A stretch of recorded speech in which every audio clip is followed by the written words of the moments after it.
Welcome students. आज हम इस वीडियो में कक्षा 9 के अध्याय संख्या पद्धति प्रश्नावली 1.1 के प्रश्न संख्या 3 को लेकर आया हूँ।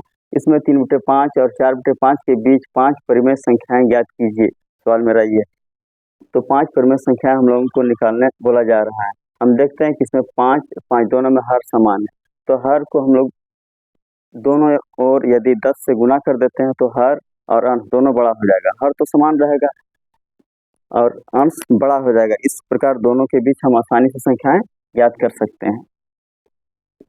3/5 है तो दोनों ओर 10 यानी अंश और हर में 10 से गुना कर देते हैं, तो इधर मिला 30/50। इसी प्रकार 4/5 में भी अंश में 10 से गुना करते हैं और हर में भी 10 से गुना करते हैं, तो हमें मिला 40/50। अब हम यहाँ देखते हैं कि 30/50 हो गया, यहाँ 40/50 हो गया। दोनों का हर बराबर है और 30 और 40 के बीच हम संख्याएं आसानी से निकाल लेंगे। इसलिए 3/5 और 4/5 के बीच 5 परिमेय संख्याएं कौन कौन हुआ तब? 31/50, 32/50, 33/50, 34/50, 35/50। इस प्रकार और भी बहुत सारी परिमेय संख्याएं इसके बीच में है। वैसे हम जानते हैं कि इन दो परिमेय संख्याओं के बीच अपरिमित रूप से अनेक परिमेय संख्याएं होती हैं, लेकिन यहाँ सवाल में सिर्फ हमें 5 परिमेय संख्याएं निकालने बोला गया, इसलिए हम 5 परिमेय संख्याएं निकालने हैं और यही इसका उत्तर है। प्रश्न 4, नीचे दिए गए कथन सत्य है या असत्य? कारण के साथ अपने उत्तर दीजिए।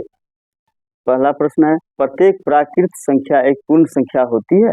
सवाल है कि प्रत्येक प्राकृत संख्या एक पूर्ण संख्या होती है, यह सत्य है। कैसे सत्य है? प्राकृत संख्याएं 1 2 3 4 5 6 7 यानी गणन की संख्याएं होती है, जो हम लोग गिनते हैं। गिनती की संख्याएं प्राकृत संख्याएं होती है और पूर्ण संख्याओं में गिनती की संख्या यानी प्राकृत संख्या और शून्य दोनों का संग्रह होता है पूर्ण संख्या में, इसलिए प्रत्येक प्राकृत संख्या जो होता है पूर्ण संख्या भी है। सवाल 2 है, प्रत्येक पूर्णांक एक पूर्ण संख्या होती है, यह असत्य है। यह असत्य कैसे है?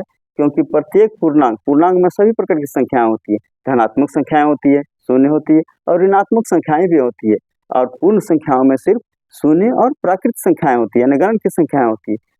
इसलिए प्रत्येक पूर्णांक पूर्ण संख्या नहीं हो सकती है। क्यों? और तीसरा सवाल है, प्रत्येक परिमेय संख्या एक पूर्ण संख्या होती है, पर सभी परिमेय संख्या यानी प्रत्येक परिमेय संख्या पूर्ण संख्या नहीं हो सकती, ये भी असत्य है। पूर्ण संख्या 0 और प्राकृतिक संख्याओं का संग्रह होता है, जबकि परिमेय संख्याओं में धनात्मक भिन्न यानी 3/4 5/4 जो भिन्न में होता है, और ऋणात्मक भिन्न माइनस के साथ जो होता है -3/4 और शून्य, ये सभी परिमेय संख्याएं कहलाती है, जिसे p/q के रूप में हम लोग लिखते हैं। और हर यानी q का मान 0 नहीं होता है, और पूर्ण संख्या तो सिर्फ शून्य और प्राकृतिक संख्याओं का संग्रह होता है, तो ये पूर्ण संख्या इसी में है, इसलिए प्रत्येक परिमेय संख्या पूर्ण संख्याएं नहीं हो सकती। तो पहला उत्तर था सत्य और दूसरा असत्य, तीसरा भी असत्य। इस प्रकार से ये चैप्टर पूर्ण हुआ। Thanks for watching.